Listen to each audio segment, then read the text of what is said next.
Hello guys, in this video I will show you how to enable OAuth 2.0 option on DocuSign. So for that guys, first of all, you will need to log into your account on DocuSign.com and then select settings. Now scroll down till the last and select connect, which is on your left side. Now select OAuth 2.0.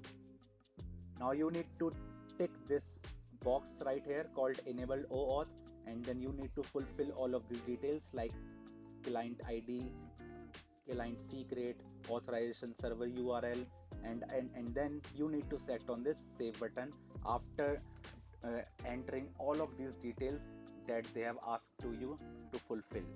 And then after selecting on this save button, now you guys have successfully enabled OAuth 2.0 option on DocuSign. So that's how you guys can do it, and that's it for the video now. If you find this video helpful, then make sure to share this video with your family and friends, and also subscribe to our channel for more such content, and thanks for watching.